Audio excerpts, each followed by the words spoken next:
All right. I tuned in a little early. Uh-huh. Oh, yeah. I tuned in at the perfect spot. You had your camera in this weird angle that was like looking up to you, and you told your stream to suck it. I was like, what the fuck is this? And then it was Home Improvement for like 20 minutes. And I was like, what am I doing here? So I feel like I've been doing a lot of like AI videos of myself using Sora, and I think I'm starting to get influenced by my own AI. So I start having random outbursts. Yeah, either that or I don't know, maybe I'm developing Tourette's. I don't know, one or the other. I was like, that was the perfect time to join the stream. That was so good.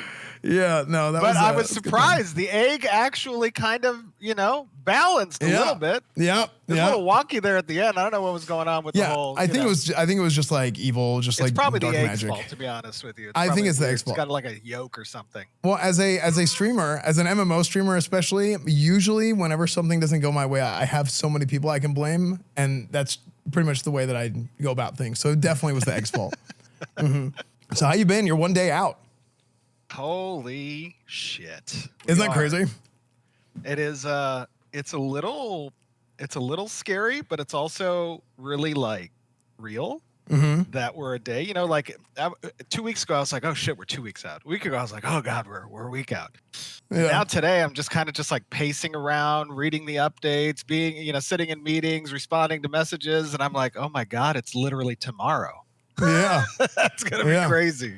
I kind of feel like it's it sounds like it's kind of the same feeling that I used to have whenever I had finals in school, where it's like, oh yeah, I'm good. I don't like it's like I'm good. We got finals in like 2 weeks, in a week, whatever, and then all of a sudden you got your exams and you're like, oh frick, it's gonna be bad. Yeah, no, it is kind of like that, but like, also with 250 employees that are, folk like it's like a really big group project. Really big group project. So you got 250 guys who can cover your ass, basically.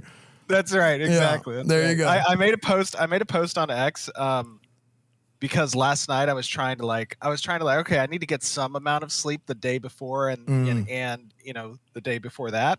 So I was like, let me try to get 4 or 5 hours of sleep tonight. But before that, I wanted to try to de-stress, and I'm like a big TNG nerd, a big Star Trek Next Generation nerd. And I watched Best of Both Worlds, and there was this particular scene where Picard's like walking through the ship just before the battle with the Borg, and he's like doing that walkthrough and shit. And I'm like, damn, that's kind of how it feels right now. You're just like walking the ship. You're like, the battle's about to begin. Yeah, no, that's awesome, dude. That's fantastic. So I want to, you're talking about, you're a Star Trek fan, kind of your background a little bit. So. I mean, we've known each other for a few years now because I'm trying to remember, when did we first meet? Talk was like maybe 3 or 4 years ago. It was a long time. I think it was 2020. Yeah, maybe it was like 5 years ago. Yeah, 4 or 5 years. Yeah, I think I did that. I did that show with Asman. I can't remember the name of it now. What was it called? Was it on Pixel Pitch? No. It was like It was like a Q&A, like roundtable show. He used to do them all the time. Oh, Allcraft. That's what it was. Thank you. Yeah. Allcraft. I did that Allcraft. And then we started chatting like right after then. Mm-hmm. And then I remember when we first did our Alpha 2, you jumped in and you were playing on a bard. And it was like the biggest meme in the studio. Yeah. Because you had that drum and the drumstick kept getting, gargantuan. It was huge. Like literally it was the size of the city. You were like bonking people with that drumstick. Yeah. I'm telling you, that's where Mega Bonk came from. I was the first Mega Bonker. It was so good. Yeah. So no, we actually watched that clip earlier today. I don't even remember how I did it. I think it was like a macro or like, I don't know if it was, it wasn't macro. It was I think I would cast one. I would use one instrument and then I would use the other one right after or something. And it was like mid cast, it would switch the cast or something. I don't know what it would. I can't even remember how I did it. There was some bug in the animation montage, I think, for that particular ability. Play the instrument and it would spawn in the mesh, the drumstick mesh, at a variable size. Right, it didn't have a clamp to it or anything. Right. So, okay. So that's fixed, unfortunately. Unfortunately, that's fixed. But we are giving consideration to making sure that's an ability in the future. Nice. No, Nice. just kidding. Yeah. So again, kind of like talking about like the background. So you're the creative director for Ashes Creation. Yep. Or John Ashes, as some people might call you. John Ashes. So I like that. how did you?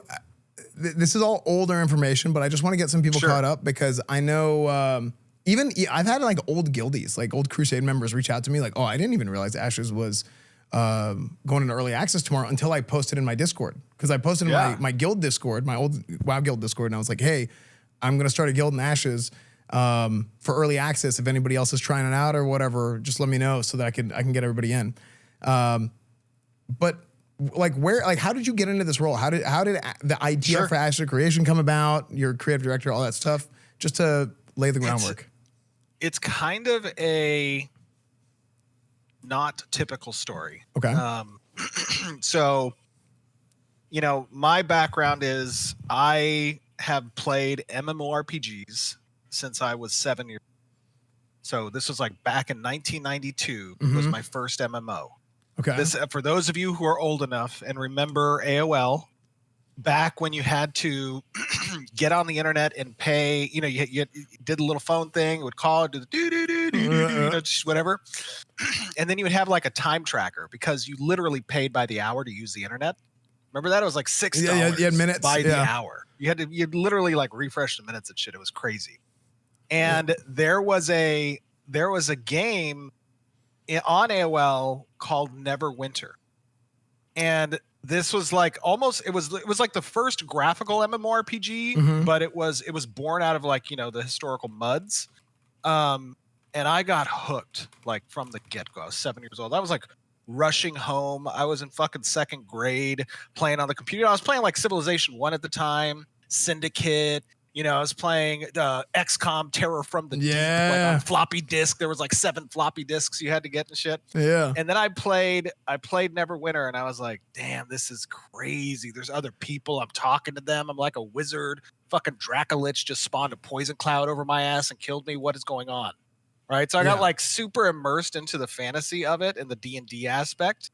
And I continued to play these types of games. Right, as we moved on, I got into like Lineage and Lineage 2 and original Guild Wars, EverQuest, and kind of moved my way through all the different games. And when I was younger, I was a little bit of a go-getter at a young age. 15, 16, I started my first company. I was doing marketing, doing like radio co-ops and stuff, and I didn't have a lot of time for social activity, so my social atmosphere was the MMORPG, was the internet, back when the internet wasn't, super huge. So my perspective has always been a player first. Okay. And then when I was 30, which is now 10 years ago, holy shit, I'm 40 years old. I'm 40 years old. When I was 30, I decided that I was playing a game called Arcade, and I loved Arcade. I thought Arcade was awesome. But I got super jaded in Arcade because a lot of the guild that I had at the time, a lot of people quit because the monetization practices of the game were super kind of predatory with the pay to win model, with the labor that they had to do. Nothing against Arcade or the developers or the publishers. Like it was, that's cool. That's a way to approach it, but it was just a way that I felt kind of undermined the integrity of the player achievement. And I thought that was kind of shitty because here's a great opportunity, right? This is a really great product, really great game. A lot of people want to play it, but they're getting disincentivized to do so because at the end of the day, somebody can swipe their card, and defeat all the time that I've spent or that other people have spent in the game. Right. And then it became a thing where you kind of like you had to swipe your card. If you wanted to be a competitive player in this PvP style game, you had to swipe your card. And that really sucked. Right. Because at the end of the day, it wasn't about skill. It wasn't about, organization or strategy or your ability to like bring people together. It was more about like how many of you are spending a lot of money. Yeah. And Nick would like that. My friend Nick would love Arcade. that kind of seemed pervasive too. Like it wasn't just Arcade. There was a lot of MMOs that were going in that direction. And so I thought there was an opportunity. I thought there was an opportunity to see whether or not, there was a cross section of the MMORPG genre, player base that wanted to participate in bringing to life a product that, as a central tenet, would never introduce pay to win and would build a style of game that was in that kind of sandpark fashion, that wasn't super railroady, that wasn't super like, A to B to C to D, but instead incorporated elements where a lot of players could make those decisions. Because I was also a big D&D player, right? Going back, harkening to the Neverwinter immersion, I started playing D&D, like homebrew campaigns. And then I got into Pathfinder, loved Paizo, built the Ashes of Creation world narratively in that homebrew campaign, letting my players, kind of create businesses and build towns and shit. And I tried to transpose that game design with the systems that I experienced in a number of different other games, and tried to bring it cohesively into one heavy systems driven idea. And that's where Ashes of Creation was born. Serendipitously, I'm in San Diego, so was close to Sony Online Entertainment, the godfathers of, MMO, EverQuest, Star Wars Galaxies, PlanetSide. And I would play with a lot of these developers at my local game store, which is Game Empire down in Claremont Mesa. And I'd play a lot of Warhammer 40K. I'd play Warhammer Fantasy. We had like a narrative campaign and stuff. And I got to know people. And I was like, I have this crazy idea. Is this something you guys think is a good idea or not? And they were like, yeah, I think it's a fucking great idea. Let's do it. And I was like, okay, well, here, I'm going to fund this thing. And if we can make this game the way that I think we can, I think we're going to find it. Yeah. And so, we went to Kickstarter and we pitched the idea. We saw that there was a lot of people that agreed with that approach and wanted to see a game come to life like this. And that's where it was born. We were a ragtag team of a dozen people back in 2017, 2016. And we started off on that journey. And here we are today now with, hundreds of square kilometers of the world in place, a lot of our core systems in place, having that sandbox kind of approach, in an open world, non-faction based, fantasy driven, style MMO, with a lot of these different systems designs kind of trying to work cohesively. Yeah. Okay. No, I mean, it's crazy because like hearing the whole story of how everything started, I feel like if you're in our generation of gamer, especially if you're an MMO player, it sounds like you're kind of like living the dream. It's like we grew up You playing think MMOs. It's a dream. Brother, let me tell you. You think it's a dream, but it's a fucking fever dream. I'm going to tell you right now. Because it's everybody grows up. And if you were like deep into MMOs, you're like, man, I want to make my own MMO. I want to make my own game. Like when I went into college, like I was a computer science student, and then I realized, wait, I'm really bad at this, so I stopped doing that. That's all I wanted to do my whole life. All I wanted to do was play games, make games, and now I play them and publish them, but I absolutely cannot make them. So I kind of. I think other people who are kind of in our demographic age range see that and they're like, damn, like this is really cool. You grew up playing old school MMOs. You want to make a new old school MMO that is kind of has a lot of those same elements and just kind of a little bit more modernized new twist on it. And I know for me, whenever I look at what Ashes has to offer, and like I said, I played a little bit, we talked before. When you look at Ashes, and this is the kind of what I've gotten from a lot of people who are kind of in my boat where they're, maybe a step or two out of Ashes and they're just kind of like peering over and be like, wait, what's over there? Right. What do the neighbors got over the fence? Right. Right. It seems like a lot, there's a bunch of different systems, the node system, the corruption with the PvP, the towns, the mayors, this, that, everything else going on. It does kind of feel like you're getting a bunch of stuff from a bunch of different games thrown at you all at once, which is kind of what you described. But if you didn't play all those games, it might seem kind of daunting. So overwhelming. Yeah. So like if I'm a new player and I want to try Ashes for the first time tomorrow in early access, like what do you think the best approach is for going into that and being able to digest all the information there is in the first day? Well, the first thing that so let me take your first point there. Okay. I've gone through the crucible of learning game development, right? Okay. From starting back in 2016 now, 9 years, from knowing nothing but the player perspective. Like I had the vision of what I want. I had the vision of all the gameplay systems and how they would work together. I spent a lot of time with the designers, orchestrating out what that looks like. But getting from A to B, obviously bringing on a team of experienced veteran developers is an integral part of that. And along the way, I was literally being dragged across coals, fires, spikes, and to some degree, it's like it's a death march, so to speak. Yeah, like you are learning so much in such a short period of time, and it is, it's not an easy thing. MMORPGs are the most difficult, likely the most difficult, complex piece of software from a gaming perspective that is just a simple truth.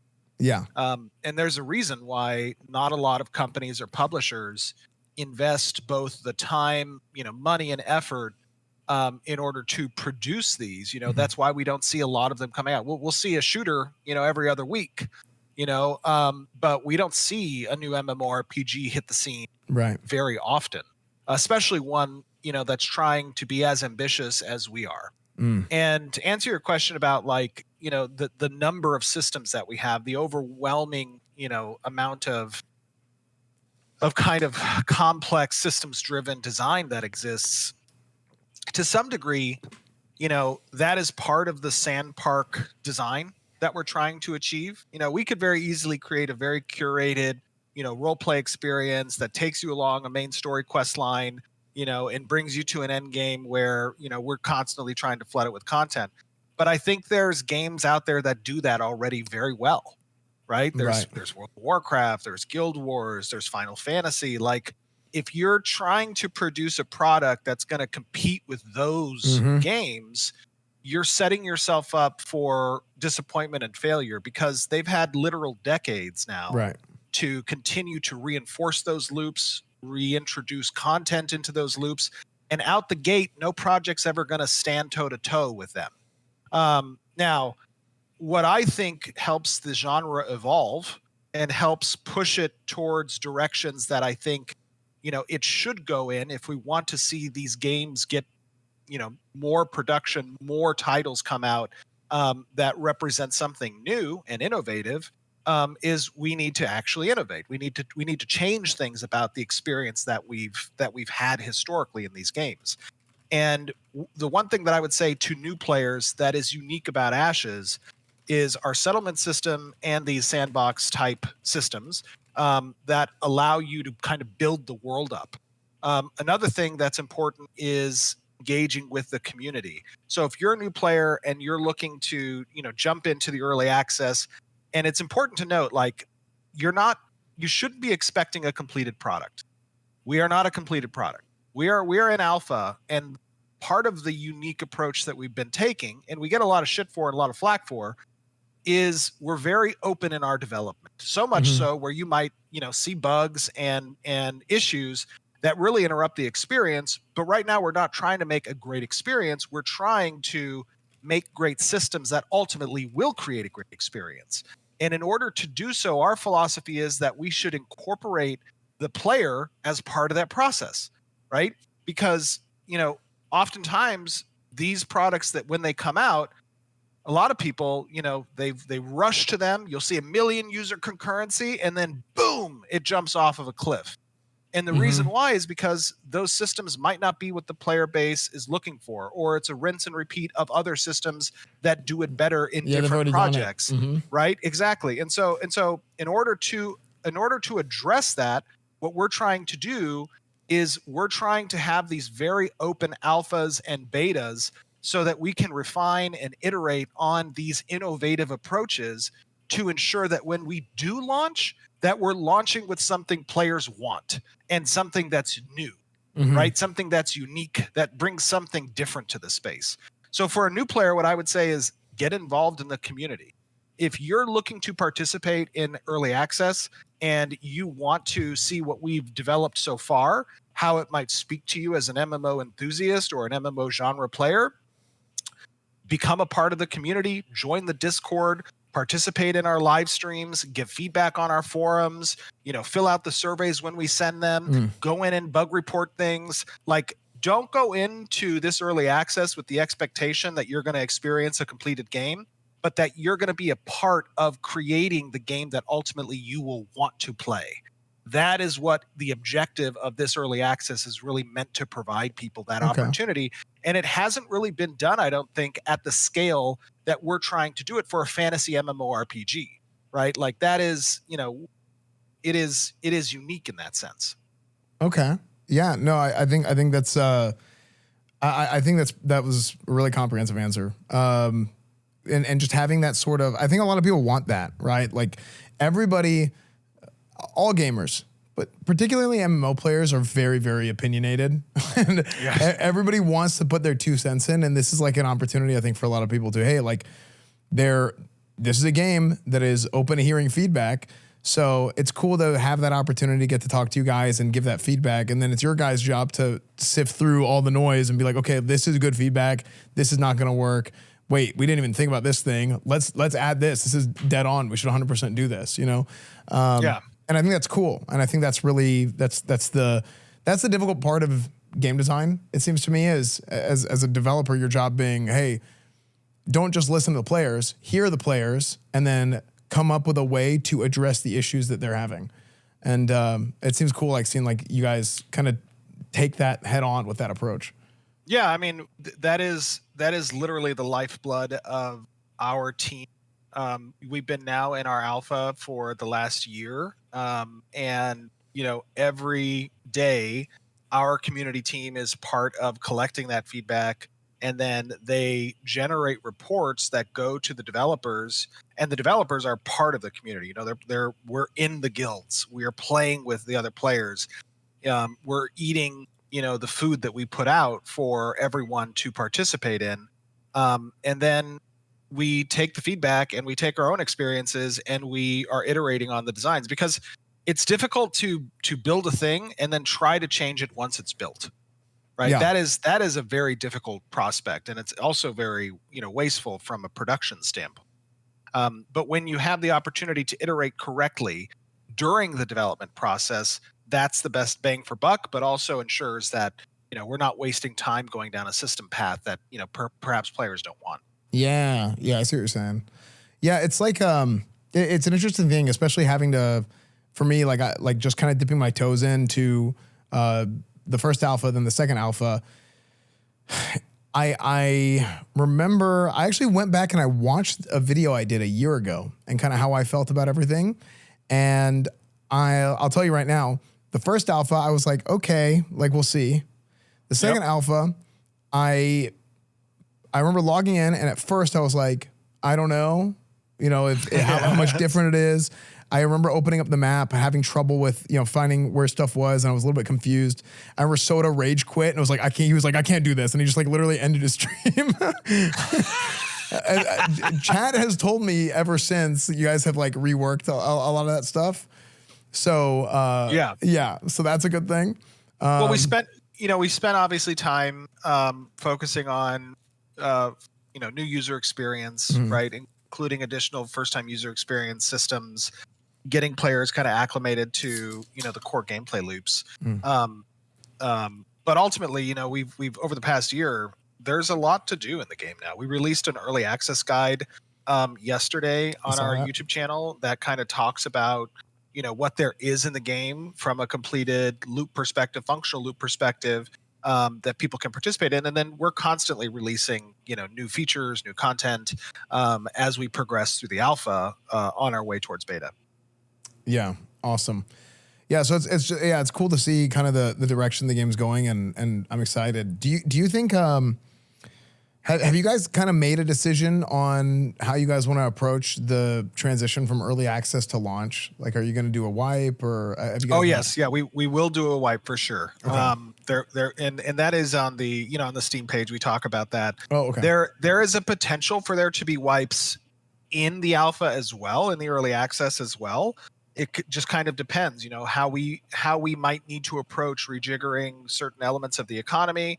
Although we try our best to not do that, and we've gotten pretty good over the last several months of not having to do that. And we feel pretty confident that we're not going to do that. We've put in some additional systems like blacklist systems to kind of catch potentially any economy destabilizing exploits. We have rollback capabilities if we need to do them.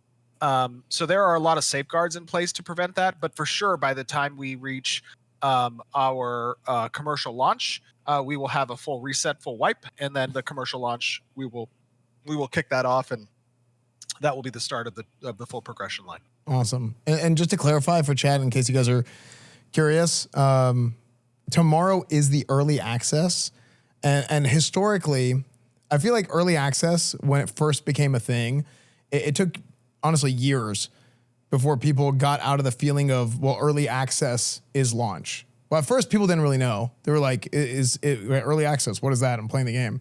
And then it was like, okay, early access is an actual launch. But then I feel like in the last few years, the general sentiment towards early access has changed as, devs and studios just started being like, okay, if we're doing early access, we need to be very clear, like this is early access and everything is subject to change at any time. And then that way, people still, there's still some people that haven't really gotten accustomed to that.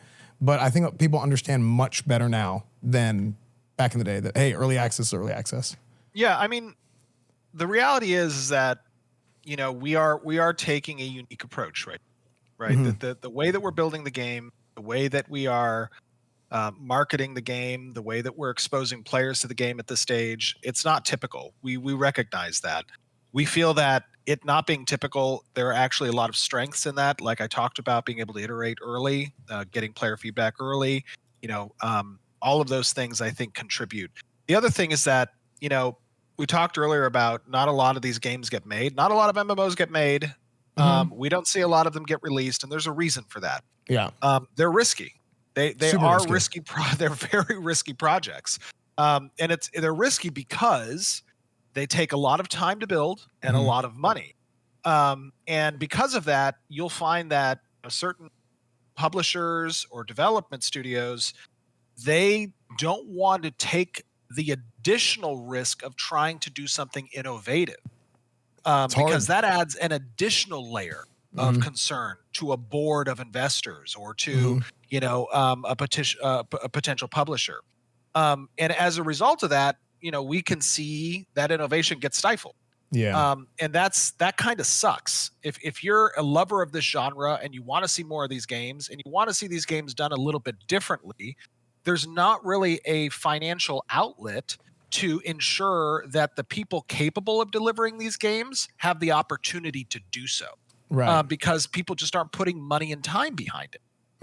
So the reason that we've taken both, the crowdsourcing approach that, we started in Kickstarter, although the majority of the financial backing for the studio is independent from yours truly. It is an opportunity, I think, for people who want to see this style of game and the more risky designs that we're using to be a part of bringing it to life as well. So, I see a lot of people saying, it should be free. It should be free on Steam. I shouldn't have to pay anything. It costs a lot of money to make this game. And it costs a lot of money to keep these servers up. And for the next year that we are going to have, this early access where we're refining things and completing that game, we want to invite people to participate. And we want to be able to, have them there, their voice there, them feeling that product. But at the same time, we need support in order to bring this vision to life. That is an important aspect. Otherwise, we're just not going to see a lot of these games get made. Now, I understand the stigma that's associated with it because, Kickstarter and crowdsourced projects don't have a good reputation. There's a lot of jaded MMO gamers, and rightfully so. I remember when I was talking to Asman, I was like, as an MMO gamer, I feel like, a beaten dog, to some degree, right? Because like I get excited for something, I go and join the thing, and then it's a fucking rug pull, and they introduce some pay to win, element into Right. the store, or completely destabilize, the game, and boom, now the population's gone or something, right? That sucks. Yeah. And if you want to make sure that, a company that's led by a gamer who understands the importance of making certain creative decisions, I don't think you're going to find that in the boardroom of these large multi-billion-dollar corporations whose chief objective is to follow the market data in producing the safest possible game, Yeah. not necessarily the game that's going to push the limits on what's possible. Yeah. And that doesn't mean that our game is for everybody. Like, reality check, we have PvP in Ashes of Creation.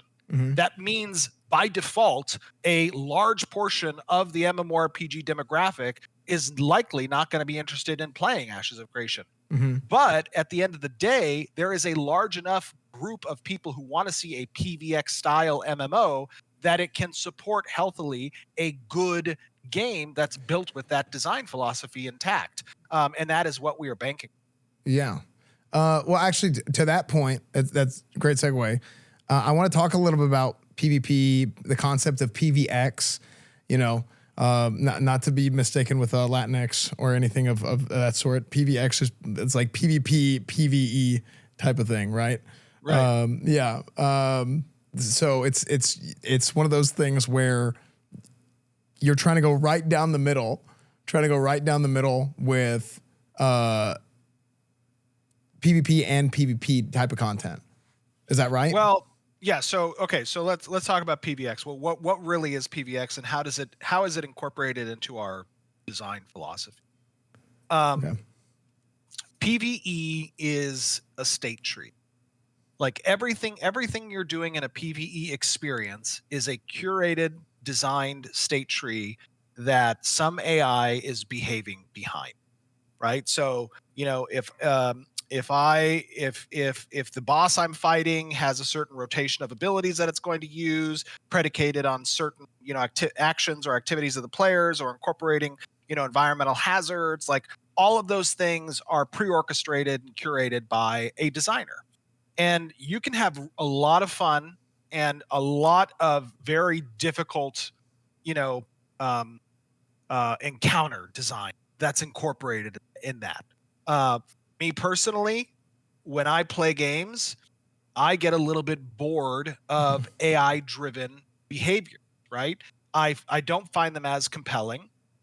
It's hard to become emotionally invested in the response that a computer is giving me necessarily. I'm a big Civ player. I love Civilization, but I don't play Civilization against computers. I play Civilization against my friends, in a multiplayer environment. Okay. And the reason for that is because a human mind is unpredictable, right? The most dangerous game, is a human, so to speak.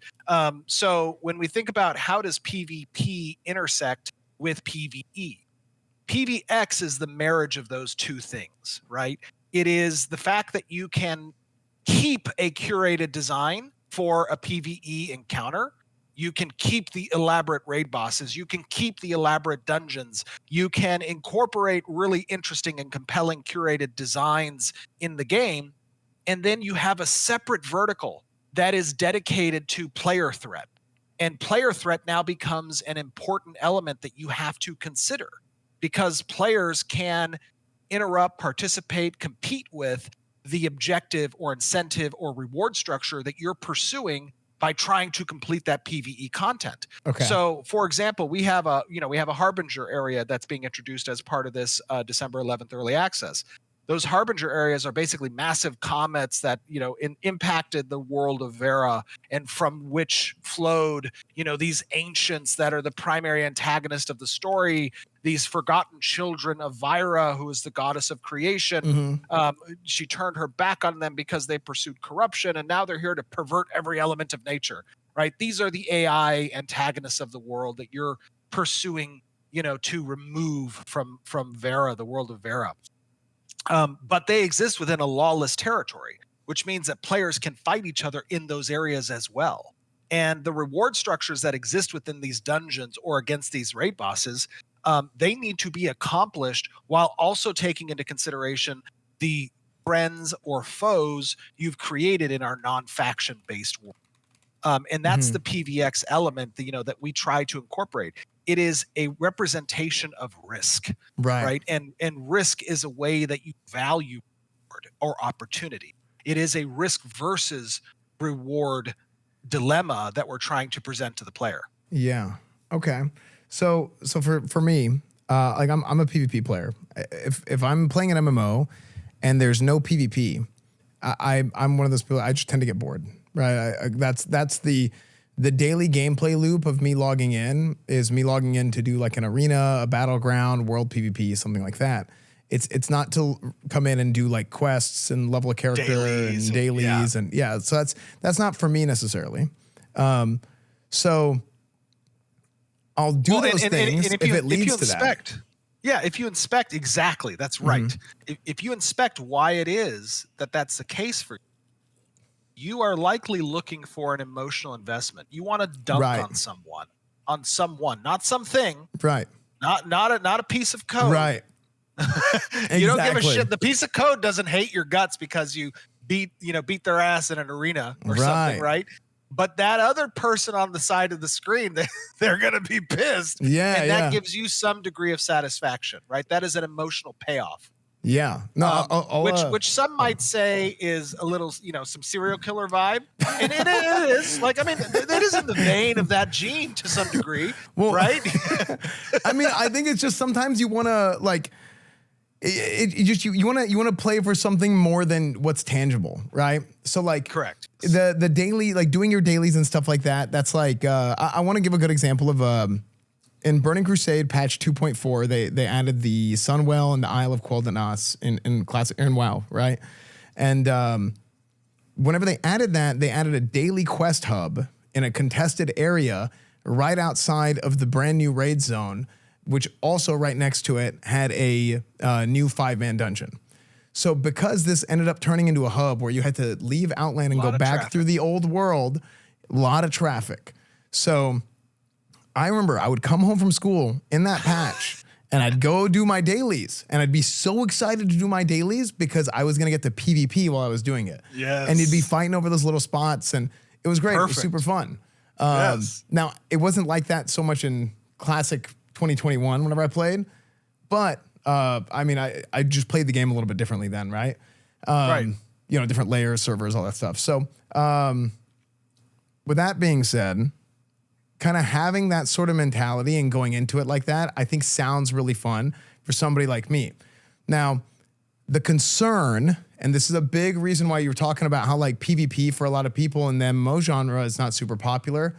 Correct. I don't think that was the case years ago. Like whenever we first started playing MMOs, I don't really think that was the case, but it kind of became the case over time. And I think the key reason is because of people getting ganked, right? People just kind of maliciously PvPing as opposed to like PvPing for sport. Well, yeah. And you guys have the corruption system. Right. You can't have a murder box. Meaning, when you put sharks and minnows together, there has to be some rules. There has to be some partitions. There needs to be some divides. And you have to have system support that allows for that coexistence or that synergy to exist between those two player groups. So, as you said, we do have a flagging system. So when you're in the open world and you're not participating in a system, right, that you've opted into, it is very, very limited that you're likely going to be killed by another player unless you choose to participate in that PvP. And what I mean by that is, if somebody were to just stroll up to you in the open world and you're not in a flagged area and they were to murder you, they're going to become corrupt. And corruption is a score that they keep until they either die or they spend time working it off. Now, eventually we'll have the bounty hunter system that complements corruption, and people can elect to become a part of the bounty hunter system. They'll be notified when that occurs and where those players are located, and they can hunt them down. And if a person's corrupt, they can potentially lose their gear, and gear is very difficult to earn, right? So it's a disincentivization of just murder hoboing. Okay. Right. So for the most part, that's going to leave players who choose not to opt in protected. Meaning that, like, of their play experience, like less than 1% of their play experience is going to be getting murdered just out of the fucking blue. Yeah. And that I've experienced, I experienced that in L2, right? And that was, that was the paradigm. You didn't often get PK'd, you didn't often get corruption Okay. in that situation. But In the Lineage risk 2? was always there. Yeah, in Lineage 2. The Okay. risk was always there, though, which means that certain tense events, like I have a big trade run, or I've got a crate on my back, or I've Okay. acquired a relic, or I have a super rare material, like I'm going to be heightened senses now. And if I didn't have that threat behind me, I wouldn't be heightened senses. And what heightened senses does, it's a level of emotional investment. It's a level of emotional awareness, right? When you walk out into an area where you can be killed, you're going to be more aware. And that's going to make the stakes a little bit higher. So it's in the backdrop, but it's not going to be prevalent. Now, the majority of PvP systems are opt-in. The vast majority of them are opt-in, meaning you can join a guild and there can be a guild war declared on you, right? And a guild war opens up, you're flagged now for fighting between those guilds. You're a citizen of a node, or settlement as we call them. And if you become a citizen of a settlement, that settlement can be participating in it can be sieged by other players, right? And you're choosing to go to that siege or not, or you're choosing to be a part of that settlement. We have castle sieges where you can be a part of, a castle siege if you're in a guild. There are lawless territories where you're not under the protection of PvP flagging rules, and you're automatically flagged. So, like, these, and we give incentive structures for why you would want to participate in those things, right? Like the lawless territories have unique material gathering that's relevant. They have higher reward structures in place. Castles are highly sought after trophy systems. Nodes are very important towards progression. All progression systems within the world, right? Settlements are very important for that. So, like, the idea is, how do we elicit the player behavior to want to go be part of these things? But it's on their choice. So that's a general kind of philosophy. Okay. Yeah. So to clarify, because I saw this a lot yesterday. I saw this in my chat. I saw this a little bit in the Ashes chat whenever I was watching your guys' interview, which again was super good. I was like locked in the whole time. It was great. Even as somebody who like isn't as deep cut into everything, it was super interesting to just kind of like, okay, like I want to play this. So I'm getting a lot of stuff that's like fun to listen to. It was, you're totally right, by the way, that interview was like for the hardcore Ashes junkies, like people who are deep into the alpha. They're following development. They're not side-eyeing the game. They're like invested. They're participating. That's what that interview was for. But I'm glad that it captured your attention and elicited thoughts and stuff. But it was definitely in the weeds for sure. Yeah, I thought it was super good. Talking about like the settlements. So the node system, I mean, this is something, it was like one of the first things, like talking about the node system from years ago. But that includes, what all does that include? It's the settlements, the towns. Oh my God. How long is this interview? How long? How long do you have? You got a game to launch in about like what? 13 hours? Right now it's the calm before the storm. We've got everything standing by. We're ready to push buttons. Like that's what it is. Now, when the fan starts running tomorrow and the shit hits it, that's going to be a different story. But right now it's calm before the storm. There you go. Okay, settlement system. Let me give you a real quick deep dive in settlement. Okay. Settlements are the backbone of our world dynamic.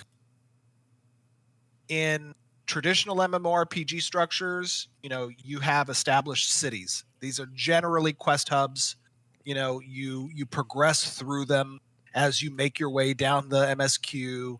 You have shit to do, and they give maybe different services depending on your progression. In Ashes of Creation, when you walk into the world on the first day, there are no cities. There are none. All those quest hubs, those services, they don't exist until players build them. And the way that players build them is from the starting areas, they acquire materials, they put them into construction crates, they take these crates to node or settlement locations, they kill monsters around those settlements, they gather resources around those settlement locations that you don't necessarily know of.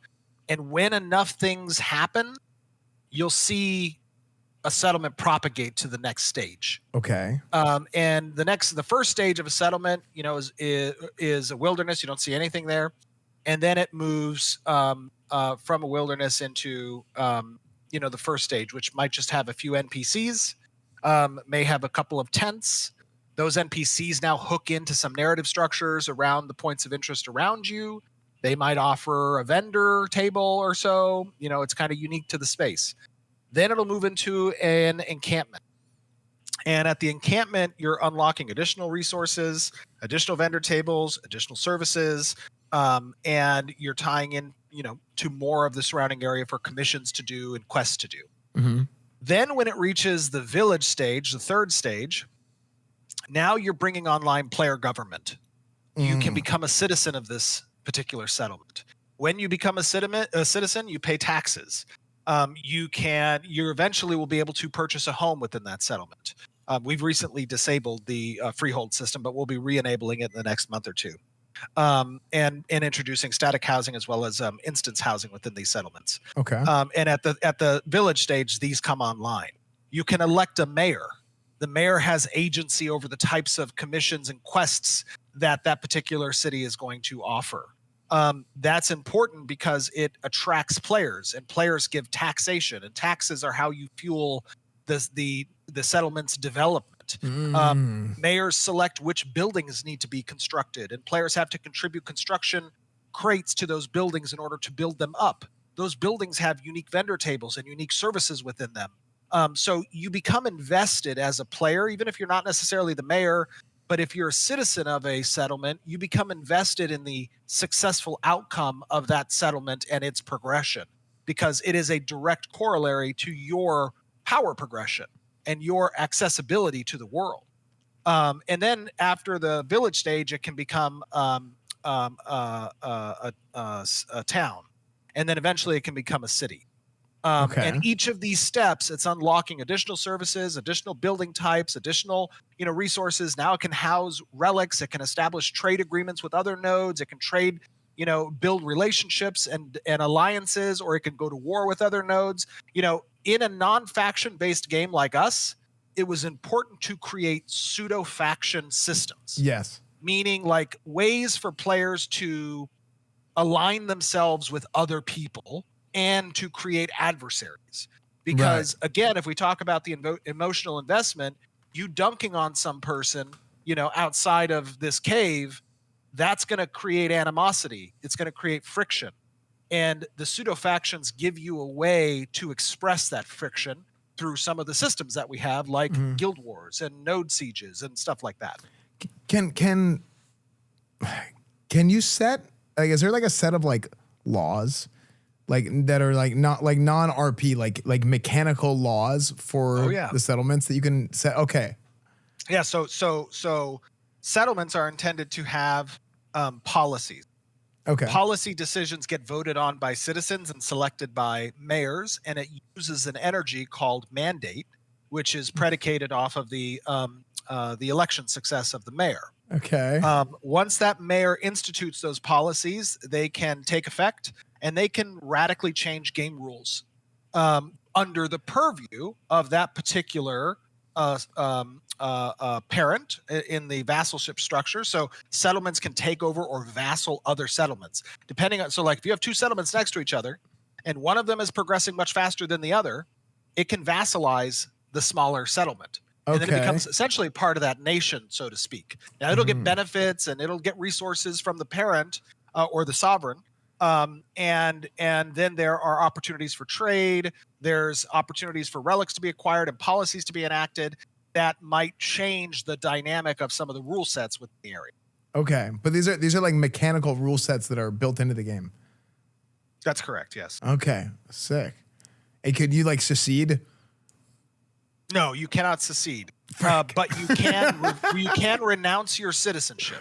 Oh, okay. And if you renounce your citizenship, you can go join an opposing settlement, and then you can lay siege to the settlement you dislike. Okay. But you have to orchestrate a lot of resources and players to participate in that siege. Eventually, we will introduce the destruction event, which is a part of settlements, and settlements can be, if they're successfully sieged, destroyed. There are different types of siege scrolls. Not all siege scrolls can destroy a settlement. The ones that can are more expensive. Okay. But if orchestrated, players need to be prepared to understand that settlements can be rinsed and repeat. PvP is how you change the world, right? PvE is how you build it, and PvP is how you change it. I like that. So that is a paradigm that we, try to incorporate as part of our design philosophy. Yeah, I like that a lot, actually. Now, this all isn't in tomorrow, right? Just to clarify. Well, much of what I'm discussing is in tomorrow. The destruction is not. Destruction will be likely not introduced until, I would probably say, February of next year. So about a couple months. Okay, like a soft guess for February. Yes. Yeah. Okay. And for those of you who are not a part of the development cycle and don't tune into development discussions, be aware that I will often give you as much information as I can, and it can be hot off the press, and that can be subject to change. Why? Because at the end of the day, we're divided between two things. We're divided between future content development and feature development, but also servicing now a live service that is our alpha and early access starting tomorrow. Yeah. So our resources get divided between those two. And we're not a massive multi-billion-dollar company, right? We don't have other, sources of revenue that are coming in to support this development. It is on the, shoulders of one person and the crowdsourcing that we have available as well. So in that regard, things can change. And yes, we do have over 250 developers at the studio in San Diego. We probably have another, I would say, anywhere from 60 to 70 contractors that are working on the project as well. And we're making good speed. Like we're now in a place where we're making a good pace. But it's been a long journey. Yeah. Hopefully, you'll have a lot of testers tomorrow too. So. A whole lot, hopefully. Absolutely. Yeah. I mean, to be fair, we haven't put much, we haven't done much marketing behind the early access announcement, and we did make the announcement. It'll be 4 weeks ago on Friday. But we have over almost 300,000 wish lists now on Steam. And I expect that we'll probably be anywhere from 30 to 50,000 CCU tomorrow and or Friday. And then depending on how people receive the alpha and the early access, we could grow from there. Yeah. I think I think it's really, I'm getting hyped just hearing all this, man. This is great.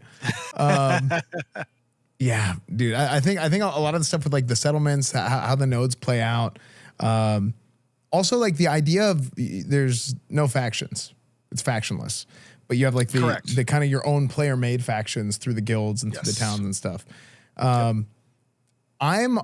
So I started playing MMOs with Dark Age of Camelot, so I was used to a 3-faction system at first, and then love Dayak. So good, and then going from that to WoW's 2-faction system, I've always been dude, factions were sick. So whenever I hear there's certain things that you're factionless, or some games are classless, and you make your own class or whatever, right? And it's always kind of off-putting to me because I'm oh, that's kind of weird, what's going on, but factionless doesn't mean no faction at all. What it really means is there's a ton of factions, and they're just player made and player mandated. That's correct. Which is, I think, super cool.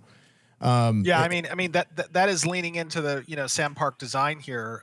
Is that, look, my favorite experiences and memories in games are not from, and this is no dig at any designer, but it's not from what designers curated. It I remember when I played L2, I was 18 years old.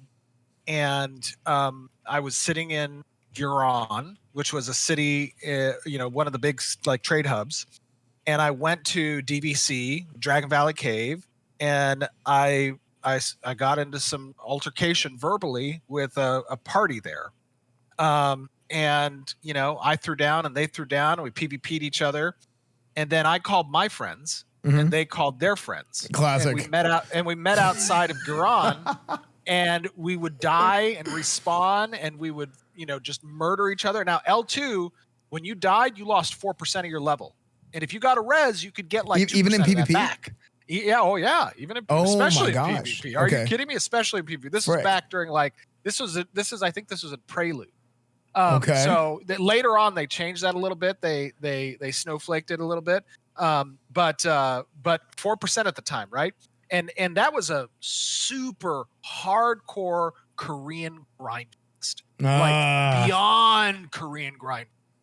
In order to earn 4% at like max level at the time, you had to spend like 8 hours grinding in an XP spot.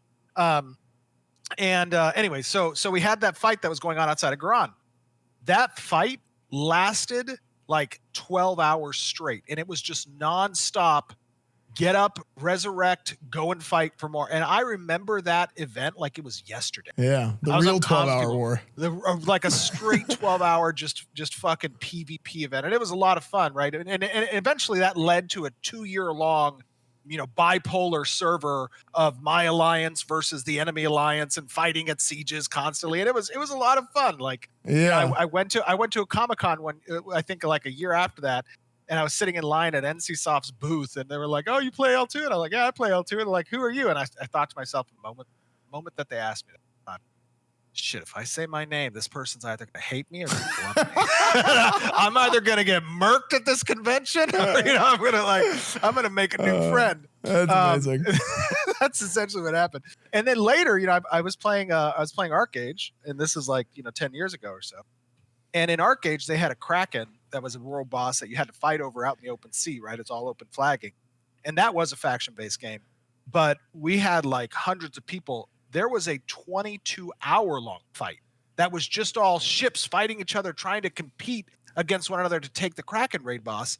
I went to bed in the middle of that fight. I told my guild, I was like, I'm going to go sleep for 2 hours. I'll be back. If we're still killing each other, we're good.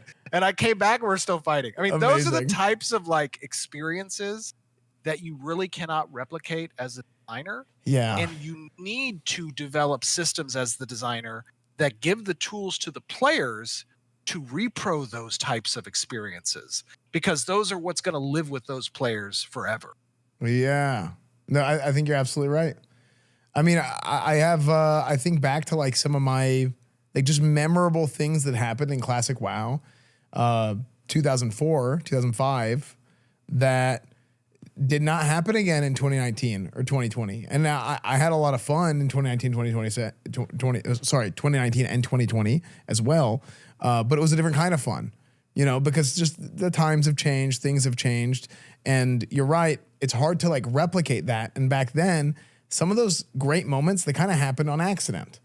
And absolutely. Since 100%. then, people have found a way to work around it and min-max and all this, which is, I mean, I'm sure that's going to end up being a big challenge for you guys too, is people going through in the age of information with wikis and, the guides. YouTube is huge now. When we first started playing MMOs, YouTube wasn't even a thing yet. I know.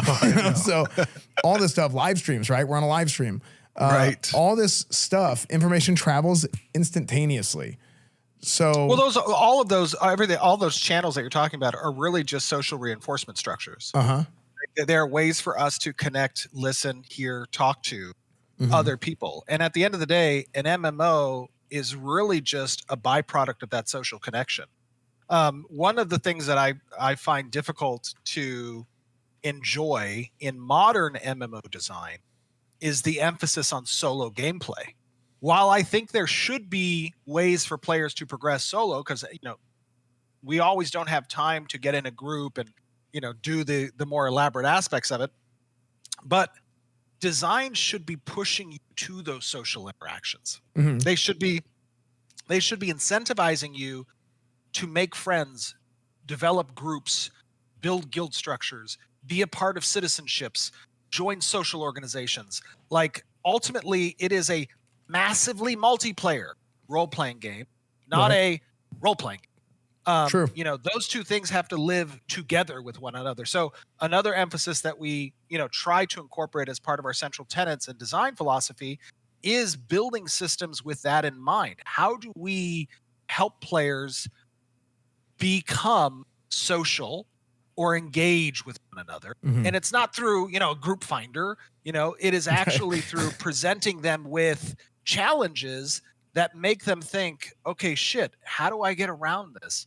And how can I engage with other people that are going to help me to that end? Right. And you need some kind of like you need a little bit of friction because I feel like in gaming these days, the design teams are so focused on reducing friction. But when you reduce friction, you know, you want to get into something easy. Well, you're going to slide right out too. So Absolutely. just like in real life, like real friction, if you work a little bit to get into something, then you might not want to throw it away like nothing, because it's like, okay, then I have to go through that whole process again. So I'll stick around. I'll tough it out.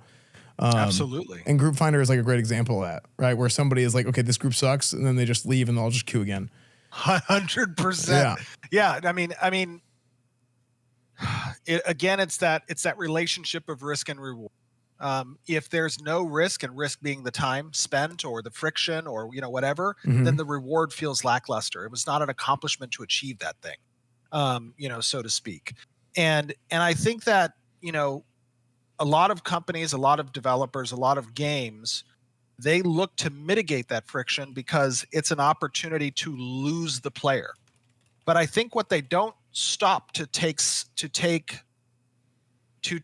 an inspection point in is, was that player our audience to begin with? Were they our audience to begin with? Now, any marketing person, any, you know, board member is going to come and say, everybody's our audience. We want all the players that we can get. What are you talking about? That's fucking crazy. Who is this guy? Get him out of the boardroom. Like that's what they're going to say. Right. But what happens when you take that philosophy and you incorporate it in a game design setting is you end up with the cookie cutter style of game, and everything becomes a blur of the same shit. And there's no innovation because they're all appealing to the largest demographic. Right.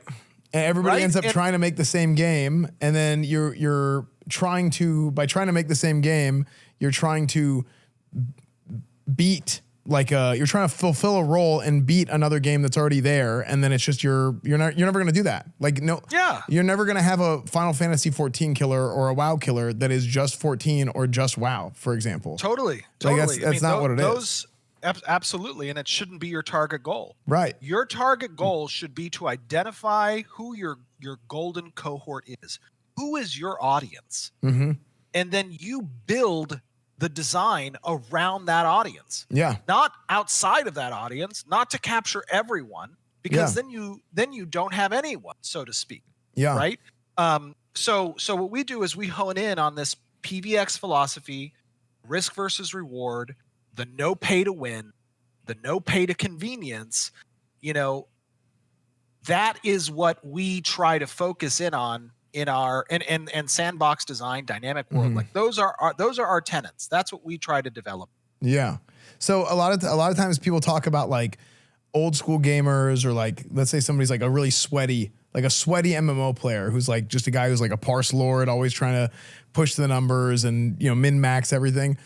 It seems like Ashes isn't so much of a sweaty game. It's not a sweat lord game, but it's more of a gritty game where it's like, I want to play the kind of the old school, you know, I want that friction. I want to do things a little bit like, you know, back in my day, we never had no group finder, none of that, you know? Yep. And that's something that a lot of games don't try and do nowadays. Correct. Yes. And I think that's like a super good lens to look at the game through. It's like, okay, if this is the kind of thing that you like, if you want a little bit of a heavier investment, then maybe you'll get more out of it. You mentioned something. Go ahead. Oh, no. Please go ahead. I was gonna mention something that you mentioned last night whenever I was watching. You talked about respecting people's time. You talked about respecting the gamer's time. And a lot of times, I think whenever people hear about having your time respected, you think, okay, I don't want this to take too long. I don't want this to take a long time. I want to be able to do something easy. I want to log in and immediately do this. But I think there's two kind of facets to having your time respected. There is, okay, I don't want to sit around doing nothing forever. But also, the time that I do spend doing something, I want it to mean something. I want to get somewhere with it. And I think that's something that I wish more designers would kind of be looking at that phrase in that way. Well, you know, what I tried to communicate there is, you know, the same philosophy that you know our design team tries to follow, which is, you know, when you're pitching an idea or a system, you know, or you're writing out the GDD for a particular system, you need to take into context, what can I do in an hour and what can I do in 10, right? Or whatever you want that spread to be. Now, what that means is, from an investment standpoint, when you're talking about like, this is a grittier game, this is, more investment, we have a lot of systems that have big payoffs after a lot of time is spent. But when you build those systems, you should be building it with checkpoints that you can feel completion or achievement along the way to the big payoff. Right. So, it's not an exponential, graph here. It's not a linear line. It is a step ladder. You're taking steps, and those steps should correspond to play sessions to some. If I have an hour or 2 hours to play, and I'm a more casual gamer, but I enjoy the grittier, heavier investment game or the more old school dynamic, I want to make sure that I can feel like I have completed a step along the way of that big payoff. I don't need to get the big payoff in the hour or two. And that's what I think a lot of modern design tries to do. You get the big payoff in an hour or two, and that then disrespects the time of the heavier investors. Right. Right. Now there's a balance there. There's no right or wrong, design choice in this sense. They're just different types of games. And there are different people that prefer different style of games. We're very upfront about the type of game that we're trying to build. Ours is a more old school, beckoning design philosophy. And we're honest about that. Like, if you prefer more modern design, Ashes may not be a game for you, and that's okay. But if you want to go back to, a little bit more of the kind of glory days of your, and you may not like the glory days, to be honest with you. I've had a lot of friends of mine who are like, yeah, I'm going to play classic and I'm going to do this. And then they're like, oh, fuck that shit. I don't got time for that. Nobody got time for that. Right? You think you do. Oh no, not again. Not again.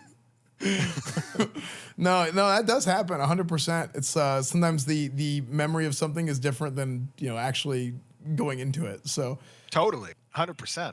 I want to ask about something. One of my old guildies asked me this. They said, "Hey, can you ask about like, what if they wanted to play this is the example they give. They said like they want to be Walter White, okay? And they're basically like a crafting consumable kingpin, right? How, like, what kind of, like, is that a gameplay experience that they could reasonably have? Basically 100%. Okay, not trying to PvP or not trying to do anything. Like, kill as little as possible, like a pacifist who just, hey, I'm just do consumes, man. That's it. So crafting in Ashes is, crafters make the best shit in Ashes. Okay. And we've had some resets with the economy. We've had to take some iteration on the economy in order to achieve that goal. We may still need to do some iterations, but the design philosophy is that crafters make the best shit. Okay. And that is an investment. And it's not just an investment, but it is a skill ceiling that people who find themselves a part of the trading community, forging relationships with other crafters, you cannot be a master of all. There is some synergy between how nodes progress, how governments elect to build certain buildings, how policies interact with that, how relics need to be acquired for that, how resources are acquired within different parts of the world, how you trade those resources and move those resources. Resources can be dropped on death as well. Okay. Right? Like, if you have a material inventory that's different than your item inventory. And material inventory is subject to potential loss on death. Now, you can get better bags to increase like stacking values and quantity that you can carry. You can get better tools that proc, higher rarity resources that then create higher, rarity equipment. And you can start cornering markets, even local markets. Like, there is, me personally, I'm a huge like trade person. The games that I played and the games that I loved was owning certain markets and exerting pressure on the value of those goods within the market and manipulating the market. That was a lot of fun. That's how I acquired, a lot of times a lot of gold for our guild, and how we could do a lot of things was because, we had an entire engineering core section that was like hundreds of people deep and they all had different focuses and like lands that they had to manage and farms and resources that they gather, like a little bit on spreadsheet steroids. Maybe that's not for those people, but but to some degree there is the availability to do that here. Okay, that's sick. Yeah, just being able to like play the game in a bunch of different types of ways, I think is super important, because there's I mean, everybody wants to do something different. It's not as simple as just gameplay and combat, right? Where you have like your tank, healer, DPS. And I did have some people ask, and this is just to clarify, this is like a traditional, you have like your tank, healer, DPS type of scenario in this game. Yes, we are a Holy Trinity style of game. We currently have all 8 of our archetypes within the early access. So that's you know, summoner, bard, mage, cleric, rogue, ranger, tank, fighter.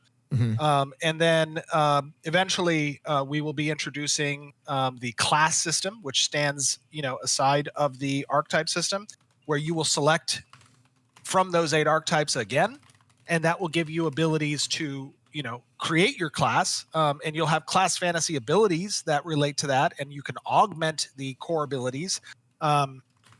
But we are a traditional, you know, Trinity system. And we balance around group v group, not 1v1. Right. So in that sense, you know, it's more of like a rock paper scissors design for 1v1.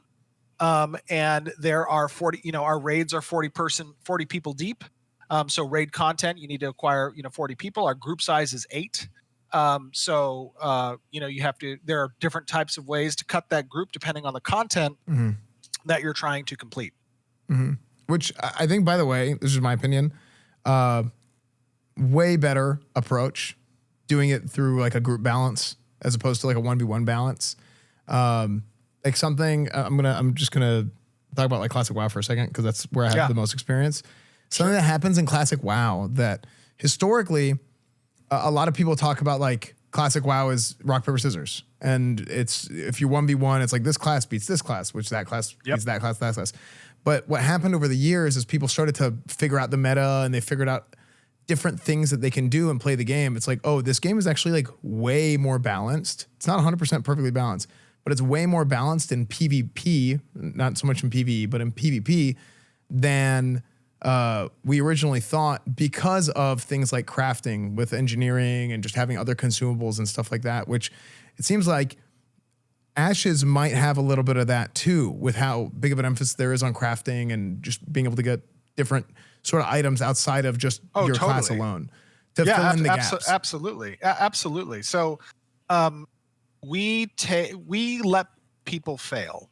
And what I mean by that is there's a lot of customization that's possible. You know, from your item tree selection and progression, you can choose from your passive skill trees that you can invest in, from your weapon skill trees that you can invest in, your active abilities, like there's a limited selection of skill points that you can spec out. And if you wanted to build like the super glass cannon, you know, and not have any sustain whatsoever, like that is possible. There's a high level of customization there. We don't try to keep a high floor, meaning like, you know, keeping everybody kind of at a base, you know, value, so to speak. We let players fluctuate that very significantly, to the point where if they don't do well in that design and that strategy, you know, they could spec themselves out of being efficient in certain settings. And we think that's okay, right? Like there is a skill ceiling to strategy. Yeah, player agency. You know, it's not all tactical. Yes, exactly. Yeah.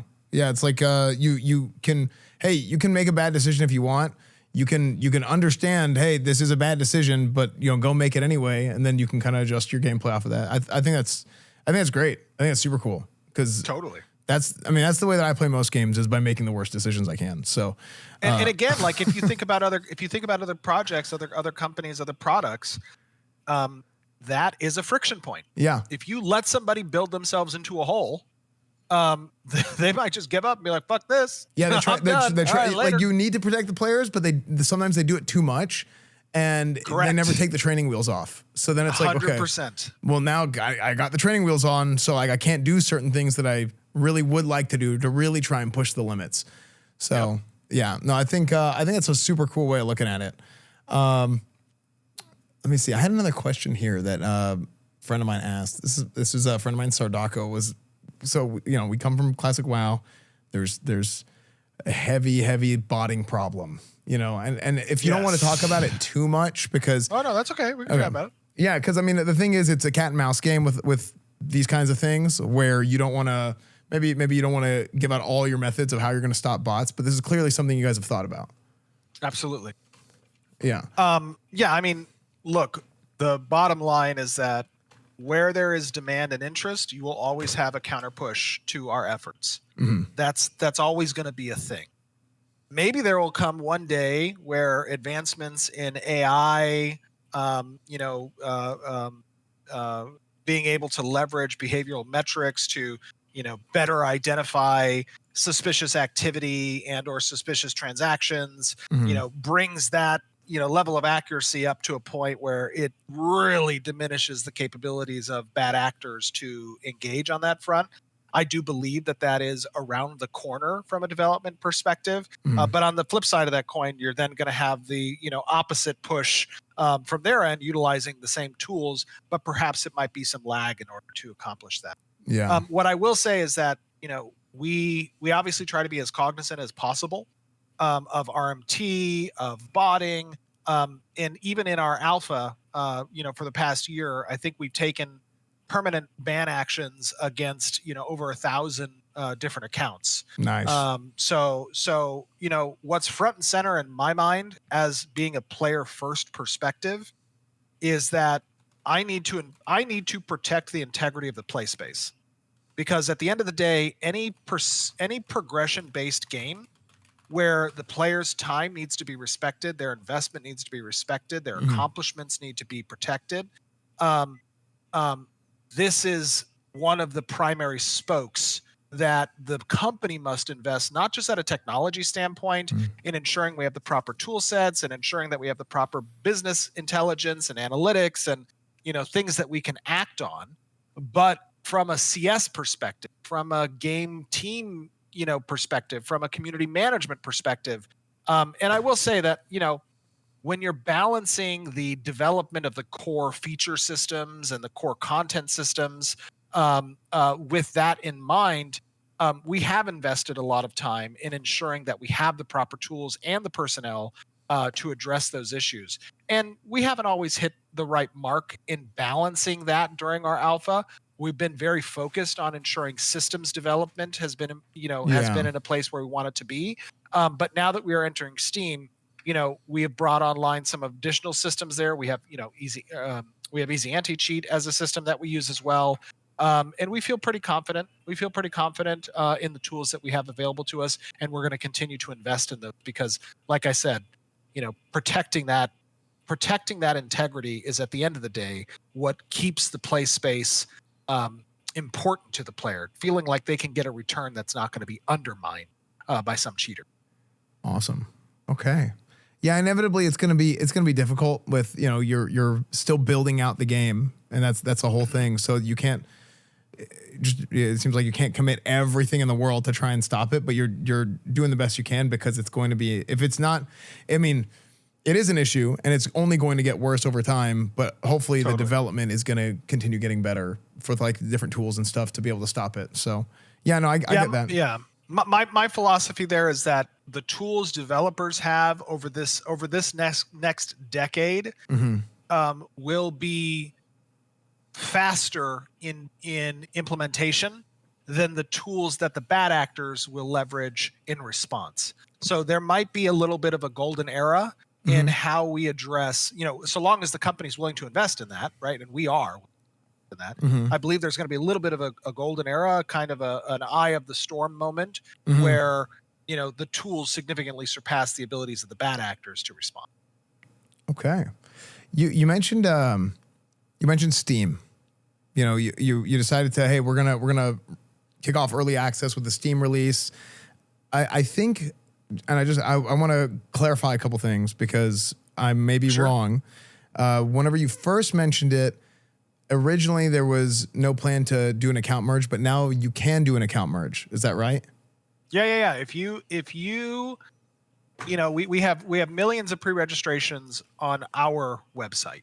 And we have a little over 150,000 testers that have purchased into our alphas and betas. And if you're one of those people that has an account, you can do a direct entitlement through your account page on the Intrepid Studio, on the Ashes of Creation website, that will direct entitle your Steam account and link your Steam account so that then you will play from Steam. Nice. And we're deprecating our launcher for the time being and going solely through Steam. Okay. So that's the game plan. So, so then if you're deprecating it, then they're going to have to do that. That's correct. Yes, that is correct. So just for anybody who maybe you got in early and you hadn't touched it in a while, and you can't log in or you can't find out how to do it, you need to go to the Intrepid website and do it through, hook it up to your Steam, and then you log in through Steam from now on. Cool. Yes, and I do recommend that anybody who does have an account that they try to do it before tomorrow. Yeah, do that tonight. Do that now. Yeah, I was going to say. I mean, we sent out reminder emails. I think of the 150,000 people who own access to the alpha and beta, we've gotten around 40,000 or so that have already direct entitled, but that leaves about 110,000 that are still outstanding to link their account. Awesome. Yeah, awesome. So I think that's good to hear. I think because a lot of people had questions about that. I saw that was still like a point of discussion. It was like, well, didn't they say, didn't this, didn't that? So cool. Got that clarified. As far as somebody asked a good question. I'm looking at my notes here because somebody asked a good question. I lost it that I want to go over.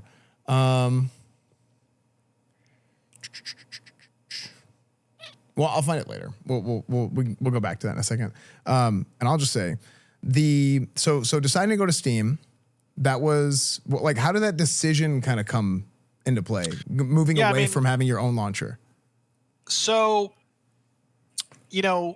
as I said, from an open development standpoint, when you're done creating a product, the ability to change that product is exponentially more difficult.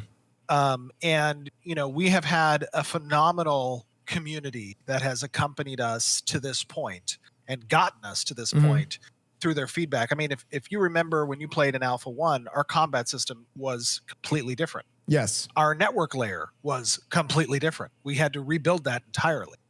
And we were only able to do that in a way that, took into account the feedback we had from our community, because we had people present during that testing period who were participating in the play testing. So our philosophy and why we felt it was appropriate to go to Steam now was that we had just entered phase 3 of Alpha 2. Okay. Which is we launched this alpha on October 24th of 2024, and we have now been in it for over a year. And we are approaching a point where the ability for us to iterate on systems and loops within the game becomes far more difficult because, one, the interconnectivity between all the systems within the world, but two, because as we move into polishing those things, there's a lot of work that comes with polishing those things. We don't want to polish something that needs to be iterated on. So, we've always heard, two main points of negative feedback from the community. It's taking too long and it costs too much to participate in the alpha and or the betas. And we wanted to address those in a way that allowed for people who were waiting on the sidelines to participate in our development journey because of either the cost or the accessibility. We wanted to present them with an option that allowed them now an easier way to engage through Steam and at a price point that was more reasonable given the state that we are in and the type of individual that being at $49.99 is going to attract. There is a natural barrier that exists when the price to enter is at $100 or higher. Right. And those people are likely, and this is nothing, it's not a dig at people who don't want to participate in that.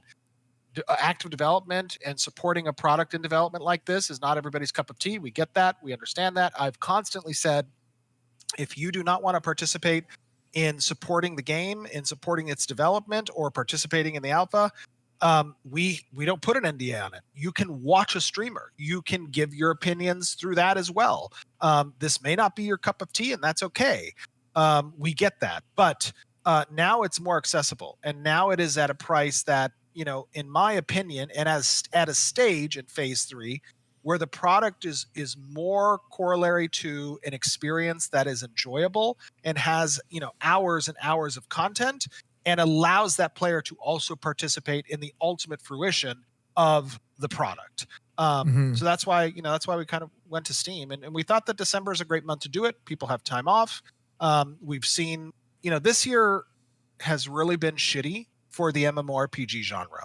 Yeah. And the reason I say that is because, you know, as a gamer, as a player, as a lover of this genre myself, I have watched projects that have been canceled. Yeah. That had big backing, that had the backing of multi-billion-dollar corporations. Ghost. You know, NetEase pulled funding for Ghost's project. They pulled funding for the Warhammer 40K MMORPG. And I'm not, you know, this is not a dig at No, it's just the reality of projects. business. It's just the reality of the market. Yeah. And I fucking hate that. That sucks. It sucks for a multitude of reasons. Yeah. One, because as a consumer, I don't get those products now in a genre that already is lacking, you know, new content and new games that are going to push the boundary. But also as a fellow human being who knows that there are people whose livelihoods depended on this genre getting the, you know, monetary support from the, you know, VCs or the strategics or the publishers to build these types of games to begin with. And it's all from a place of fear. I mean, the industry right now is roiling from a few things. We had an investment bubble that happened post-COVID that deflated when those projects didn't come to fruition. That pushed some of the investors back, and some of the publishers back. We have an AI you know, revolution that's happening right now in the way that these products are made. That's completely upending the pipeline. We have a global job market that's pushing development outside of Western studios, you know, towards cheaper, you know, job markets. And those all have deleterious effects on the genre that we love. Like I can find, you know, 100 people to work in Malaysia and develop, you know, this game at maybe half the cost of a Western development studio, but they're not going to have the cultural context that helps them inform the systems that they're building or the content that they're creating. And this is not a dig at them. I mean, they're going to be great for their particular culturalization and what their market might be interested in. But I'm a Western developer. I'm interested in building for a Western audience to some degree as well. And I think that's important. You know, AI, whether you hate AI or love AI, that train has left the building. It is halfway to Mars right now. There's no stopping it. Sure, there might be some legislative, you know, action that happens at some point in either EU or North America, you know, that might put some safeguards and rails on, you know, IP concerns. But, you know, that is transforming the industry right now. Yeah. So we're in a little bit of a dark spot, I think, as an industry. And, you know, it's important that we as consumers of these products show our support for risk takers, for new endeavors, for projects that are trying to create something that push the limits or the genre. And it might not be your cup of tea. You might not be a PvP player. You might be a solely PvE player, or you might be 100% PvP player. Like, regardless, we all benefit. All ships rise with a rising tide. Yeah. Right. And the more that these games have opportunities to be developed, to attract developers to build them, the more beneficial it is for us as a consumer market. We want these things. So we should be supportive of these things. Yeah, no, 100%. I mean, it's brutal because a lot of people, I feel like it's a very surface level sort of way to look at things whenever people look at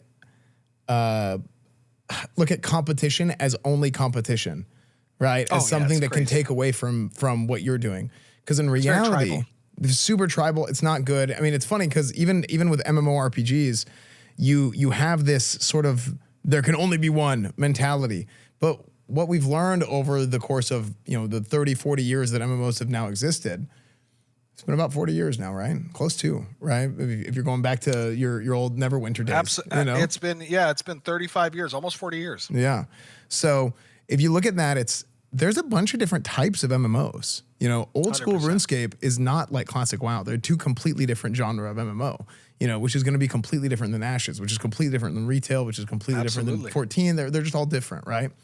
Yep. And whenever you have these other studios that they're not willing to take the risk, or they get scared and they pull, right? And they're like, okay, we can't do this anymore. We don't think this is going to work out. It's bad for the whole genre. So some game has to come in and say, hey, MMOs are not dead. There's just not one that has hit yet with the right people. I fully believe that the golden age of MMOs is nowhere near where we are yet. Yeah. I mean, the advancement in multiplayer tech and in networking layer in the types of tools that can create these things, like that golden age is I think we're on the precipice of it, to be honest with you. I saw a commenter in chat that said, let's be real, these projects being canceled is a benefit for us. And it's not. It's not. Yeah, it's super not. It is not. It is literally the opposite of that. Mm-hmm. And I think that type of commentary is the tribalism being pervasive in the thought pattern that's not good. And we should try as members of this community to push against that when we see others do it. Mm-hmm. Because at the end of the day, advancements in technology, success of this genre, more developers that are interested in pursuing this line of work and path of work, like those things will give us more opportunities as consumers to play the games we love. Mm-hmm. And there's no amount of games that's too many in the MMO space. There's no amount of game that's too many. I mean, we are in a dry spell right now. We need more. Yeah, no, 100%. Well, I'm gonna point to another genre that is a prime example of this. If you look at the roguelikes or roguelites or the survivor type games, Vampire Survivors came out, and I remember, I think the first time I saw Vampire Survivors, I think I was watching McConnell play it, and I just remember hearing McConnell say, "This game has no right being as good as it is." And it looks like it's a Super Nintendo game. It's insane, and it got huge, right? Vampire Survivors blew up, and then you had these other Survivors games coming out. Even for our publishing company, Mad Mushroom, we just released a Survivor game, and it's not if Vampire Survivors didn't take off the way it did, and then if other games came out afterwards that 100%. Didn't take off the way they did, then okay, well that genre is now dead, so to speak. It's like 100%. People don't like this game because people aren't willing to take the risk. But now you have all these indie developers coming in. They're like, yeah, I'll make this game. I've got a great idea. Yes. I've got a Megabonk. I've got a Balatro. And these games are taking over. They're owning super hard. And those ideas fuel other ideas, right? The competition breeds innovation. Yeah. Right? That is a good thing. You take inspiration from these ideas and you change them and innovate on them, and you create something new. So competition is healthy. It is what is desired to continue the genre moving forward. No, it's super, super, super important. So no, hopefully like that's one of the things that Ashes does is it gives people a little bit of confidence in MMOs. If there's excitement around something, if people are playing something, heck, even like RuneScape, old school RuneScape had a little bit of a renaissance recently and had like a big influx of new players. Yes. And you know why? Because they're focusing on being very community driven. Yeah. Like they are 100%, Jagex is a company that focuses on, keeping a consumer centric, community focused, engagement. And they're enjoying the benefits of that. Yeah, they know their audience. Kind of like how you said, well, this is kind of a niche MMO. I think every MMO should look at their game as like, yeah, this is a niche MMO, and it's not that, okay, well, their MMO has a small scope, but there are so many different types of scopes that you could choose from when you design a game that you just got to pick yours instead of trying to pick multiple, and which kind of goes back to the beginning of the conversation. Yeah, I mean, know your audience. Yeah, like that's 101. You know, if you don't know who your audience is, then you don't have, you know, a product to sell. And at the end of the day, if you are your audience, then you know exactly the type of product you want to make. And that I think is one of the greatest strengths that, you know, we have at Intrepid, is we are our audience. We, you know, one of the interview, I interview every single person that joins the company. Every single person that has ever joined the company has gone through an interview. And my question is always, what's your favorite MMO? what's your favorite MMO? I mean, among many other questions, what's your favorite MMO and why? You know, what are the experiences you can talk to me about within that MMO? And, you know, can you build an MMO and not be an MMO player? 100%, you totally can.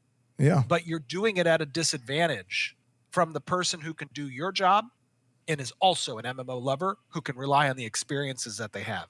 Now, a vision unifies those experiences because we all come from different walks, different pasts, different, you know, what has informed our MMO gameplay. It's a very eclectic genre. And that's why having a strong, you know, individual vision holder is important to make sure we're all beating the same drum to the same end. But at the end of the day, you can then leverage those varieties of experiences to further enrich the design that you're trying to incorporate, especially for a game like Ashes. Yeah, that's great. I love it. I love the way that you're looking at it. I think it's exciting. I remembered what the question from earlier that somebody brought up, and I was like, oh, I should ask about this. Yeah. What class should I play? No, I'm just kidding. so no, but actually, you have these different archetypes. And you have 8 archetypes, and then you pair it with another archetype. This will not be in yet. Is that right? It'll be in eventually, but not tomorrow. That is something that literally we are starting next milestone. So we're going to be likely introducing a limited subsection of our augment system. If not at the end of the next milestone, very quickly into the milestone thereafter. But right now you have 8 base archetypes that go to level 25. You know, they have an average of about, I would say, 20 or so abilities, active abilities, and then probably another, on average, 15 to 20 passives that you select from. And that doesn't include your weapon skill tree or your stamina skill tree, which are different skill trees. Okay. So it changes entirely whenever you pick your subclass and your secondary class to make your new class? So the intent there behind that system is that when you pick your subclass, you retain your active abilities. Okay. But now you get a whole new scope of augments that can change that ability. And it might change things like, you know, the distance, the mana cost, the damage output, the damage type. It might add new rider effects like stuns and slows. It might dramatically change the ability. So, you know, you could be a tank that has, you know, a shield charge, right? And the tank's base ability is you charge a target X distance and upon impact deal some, you know, damage amount. And if you're a mage, you might have access to a teleportation node on that ability, which now instead of charging that distance, you teleport instantly to the target. And when you use your shield charge, or you might have an elemental node that when you charge that target, it leaves a trail of fire or ice behind you that has a, you know, lingering AoE effect for targets that move over it. Yeah. That's the intent behind the secondary system. Okay. Yeah. So let's say like you're if you're a fighter, you want to go fighter and then cleric, you're a high sword. I think I saw. Right. Yes. And then instead of having like you'd have a strike, and then instead of it being physical damage, it could be like a holy type of damage.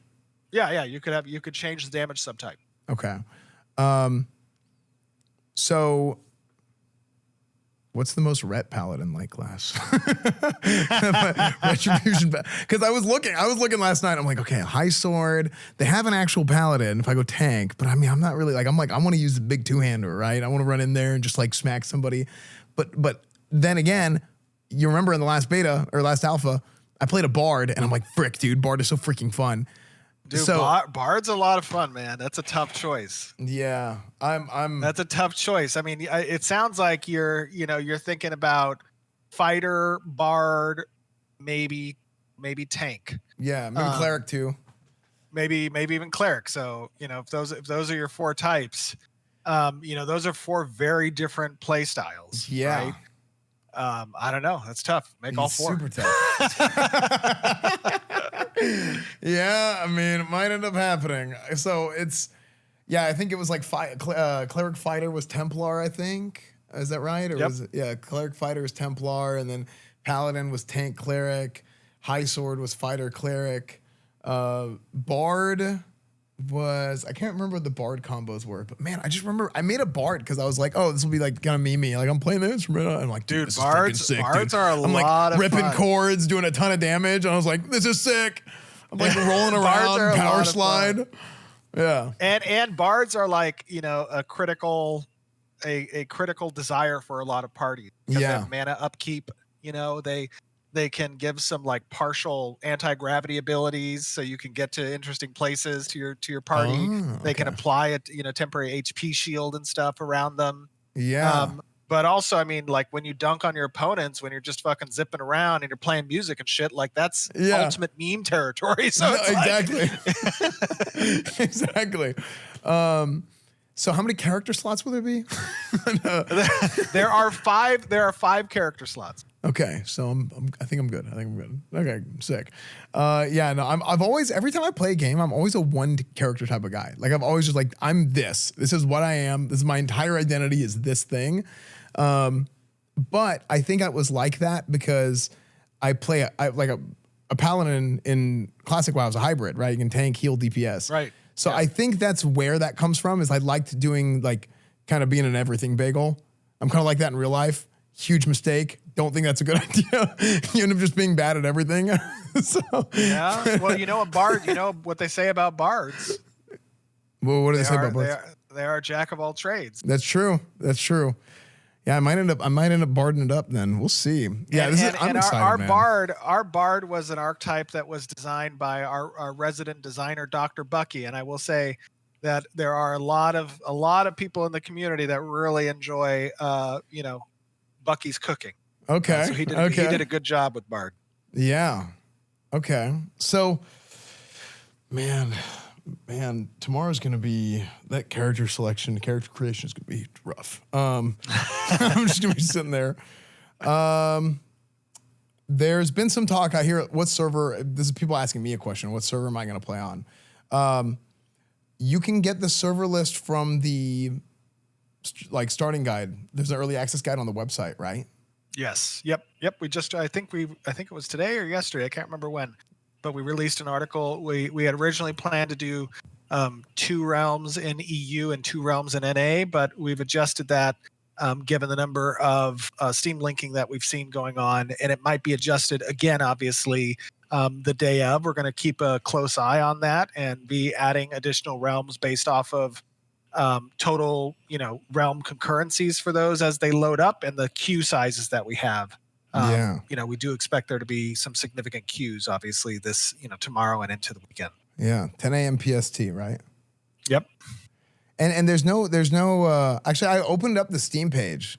I went ahead and I went ahead and opened up the Steam page. Can you not buy it on Steam right now?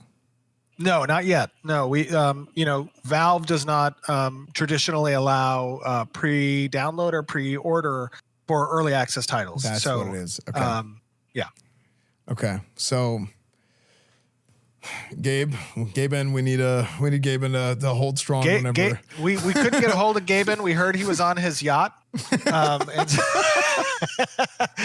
I tried to give Gaben a call and say, Gaben, help. But no, it didn't work. No. Okay. Well, unfortunately not. Maybe, yeah. Oh, we'll see how it goes. I'm so Man.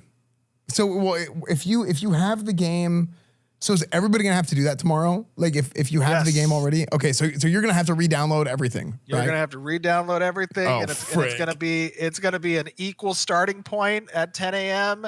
It's gonna be available, and your download speed is gonna be your head start. Dude, I gotta call freaking Spectrum, get 10 gig internet or something tomorrow. I gotta get in there. And I'm gonna be honest with you, we kind of like that on our end. It's kind of funny. It leaves a little bit of trickle speed, right? Like we don't have like at the very moment, like everybody's hammering the servers, login servers. Yeah, good point. They're going to trickle in. Yeah, really, really good point. It is going to trickle in to the game instead of just all of a sudden everybody opening up at once. Okay, man. And I will say, be patient with us. Like I don't know. I'm going to be honest with you. Even among the big players and the multi-billion-dollar corporations, I don't know any MMO, de facto kind of, launch or alpha big launch or whatever, land that initial thing super well. We may experience some issues. It's the reality. Putting that out there. It is the reality of the genre and of the population that we're, trying to service. So just give us a little bit of grace if some things go haywire. We're going to be on the other end of it trying to fix everything. I think at a certain point when you've done this so long, that stops being I hope this doesn't happen to, well, this is the expectation. So if it doesn't happen, then that's a good thing. But if it does happen, it's like, well, it's just supposed to happen at this point in my own head. So yeah, super, man, I'm so unbelievably excited for tomorrow. What is the number one thing you're excited about for tomorrow? It's been 10 years. It's not full launch. It's early access. It's coming to Steam. No. Yeah. But what's your favorite thing or the number one thing you're looking forward to? I am excited to have conversations like these. And what I mean by that is, we have had a very dedicated golden cohort of an audience who have been knee deep in the designs of Ashes. They know it almost as well, if not better sometimes than I do. they're like, wait a minute. We have a wiki that's maintained by Lex, who's, God save this man's soul. He's a blessing. Yeah. And there's a lot of information there. And it's been a while since I have had these types of conversations that are more cursory, that are more, surface level kind of what's the game about, kind of conversation. And I'm getting my sea legs back, talking about it from a high level perspective rather than down in the deepest of weeds of the individual systems, So I think that's kind of what I look forward to as I'm getting back into let me sell the vision. Let me talk to you guys about how we're trying to be different. Let me, get you to understand our goals from a design philosophy perspective and excite you on the potential of what Ashes can become so that you want to be a part of that journey, whether it's playing the game or just watching from the sidelines and giving a voice to your thoughts and your experiences. I mean, at the end of the day, that's why we don't have an NDA. That's why we're not building this thing in secret, for some ultimate reveal. It's so that we can engage with people. And that's what I love to do. That's my kind of lifeblood.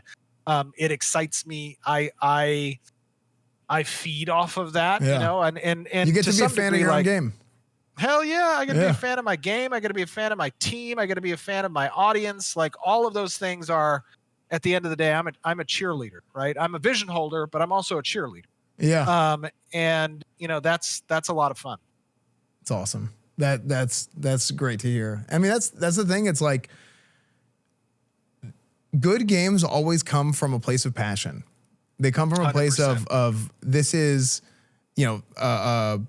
something that I'm proud of. This is something that my team is proud of. All 250 people working on this thing, they believe in this thing. They've been working on this thing for years now.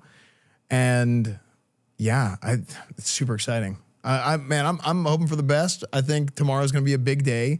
I think it's going to be a lot of fun. I think it's going to, actually there's a lot going on tomorrow because you have the Game Awards tomorrow too, which actually maybe that helps that trickle in a little bit, maybe. Exactly. It totally does. 100%. It does. Is that strategic? Is that 5-head? I don't know. Hey, Asmund's going to go watch the Game Awards and then all the orbiters are going to log off. It's like, oh, thank God. Server guys in the back sweating. Yeah, no, that's super good. That's super funny. Yeah,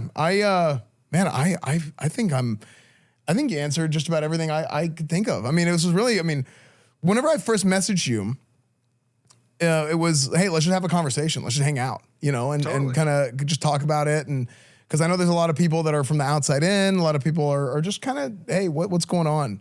And I think a lot of people haven't had this in a while. Even like you said, like you guys didn't even do a whole lot of marketing for early access. And I had people messaging me, they're like, wait, what? Early access already? It's funny because when they say already that's when it's really funny because you're like, brother, it's been 10 years. So it's like, hey, okay, you know, yeah, I'm excited. I think it's gonna be great. We're excited too, and you know, obviously these kinds of conversations are what I enjoy. You know, I think you as a creator have built a phenomenal community. I know that now you've moved more into the home improvement space, and I think that's really cool too. Life improvement. I'm trying to do the whole thing. Life improvement. Apologies. Life improvement. But you know, at the end of the day, you know, you are what brings the social element. You know, you foster that community. You provide us an avenue to inform others. And I'm all about that. And I love having these types of conversations, and I'd be happy to have them, you know, again and with anybody. I think it's a lot of fun. I could talk about this shit all day. Yeah, that's great. I love to hear it. I do want to say, I want to leave with one thing because somebody pointed this out the other day, and I can't stop thinking about it. Chat's gonna love this. We noticed. So Steven is almost like if you had me and Tips Out do a fusion dance, you'd get Steven. Like, just, he has a little bit more hair than Tips, you know, has a little bit less hair than me. We got the beard. It's just like, you just merged us together. You get Steven. Super funny. So it's someday we got to get a picture of all three of us. So I'm down. Yeah, Let's do it. Yeah, it'll be great. So Steven, thanks a ton for coming on. I think chat had a great time. I know there's a lot of new people here. A lot of people really passionate about Ashes. A lot of people that are, you know, just, hey, they're tourists. They're coming to check it out for the first time. And hey, like, you know, we'll see what happens tomorrow, kind of sort of feeling. And I think everybody had a great time. Love it. I had a great time. Love your audience. Everybody in chat, thank you guys for sticking around and for the questions. And of course, Esfand, to you, thank you. Appreciate it always. Yeah. Love you, brother, and love the energy that you bring. And I hope that you have a lot of fun tomorrow. Yeah, 100%. Same goes. So yeah, no, we built a really good community here. We lucked out big time. So yeah, I cannot wait for tomorrow. It's going to be great. So let's do it. Yeah. All right, Steven, we'll see you later. Thanks a ton. All right. Later, brother. All right. We'll see you. Damn, that was great, wasn't it, chat? Steven is so good, man. I love talking to Steven because he feels so much like he's one of us. You know, he is the old school, like, hey, you know, 30, 40-year-old. You know, well, I'm 25-ish. You know, I'm like 25-ish. But you know, just that kind of demographic. You know, as the 25-ish demographic. I think it's great talking to Steven and getting to hear about everything. So tomorrow's gonna be a lot of fun. We're gonna get to, man, am I gonna play Bard? I don't know, dude. Dude, this is the first, you know, every time I'm playing WoW and people, hey, what class should I play? And it's like, Chance said this one time, he's like, I don't know, what's your favorite color, right? That's kind of the feeling. Now I'm the one feeling like, what class should I play? What do you guys think? You guys think Bard? Do you think I'm a Bard? You look 50. I'm asked what class I'm supposed to play, man. Not how old do I look? Bard, tank, cleric, fighter. No, hey, and by the way, chat, I do want to say this. I really, really appreciate you guys. And like when we do these kinds of streams and we get to bring a guest on, we get to talk to them. You guys are so good, and people are polite. People ask good questions. People are positive. They're typing in chat, you know, kind of promoting a good, positive environment. And that's something that means a lot because not only does it make me feel good and it makes me have something that I can be proud of, but also it makes the guests feel good, right? And it makes the guests feel good about coming on stream and getting to talk to you guys and getting to interface with the community. It makes other people in the future be like, hey, Esfand's community is great. You know, this is a good chat. Like if I reach out to somebody, like I reached out to Steven last night and he was like, yeah, of course. You know, people talk about this stuff and devs see this kind of stuff and it gives us more opportunities to get to have these cool sort of experiences. And I hope that on the flip side, that whenever I get to have these kind of experiences and I get to have these interviews and talk to these people who are making the games that we love, that I'm doing right by you guys and I'm asking good questions and I'm keeping it interesting for you guys too. Because I've always loved game design. I've always loved MMOs. I've always loved talking about games, everything. And even back from like the old classic WoW days. And anytime I get to do that, like it almost like, I don't know if it's like a physical thing that you guys can tell, but something does like kind of click in my brain where I go into like almost like I like lock into like it's like a different sort of thing that like goes off in my head as opposed to the guy building a shelf telling his chat to suck it with the camera. So it's funny. I just respec. Okay. I respec. I got dual spec. I respec sometimes. All right. And I just go respec real quick and then we respec back. That's what happens to me. So yeah, dude, the fact that Steven being like, yeah, I opened up your stream earlier and I don't know what I'm watching, but you just take your phone and you put it down here and you tell chat to suck it. I'm like, dude.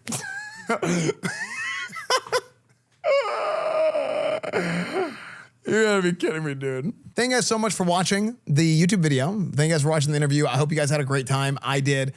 Chat was wonderful. I'm sure the comments will be wonderful as well. You guys are great. I'm super, super happy to get to do this and get to have these kinds of experiences because you guys are a great community. You guys are very welcoming and that's great for getting to have people on. People love being on the stream and get to have those kinds of conversations. So I hope you guys are excited for Ashes. I'm going to be playing it whenever it launches. I'll be live here on YouTube. I'll be live on Twitch and maybe on Kick if my Kick channel is working. It was broken before. So hope you guys enjoyed. Follow me on Twitter, Instagram, Discord, Reddit, TikTok, whatever it is. If it exists, it's EsfandTV. Follow everything, sub to everything, whatever it is. And I'll see you guys next time.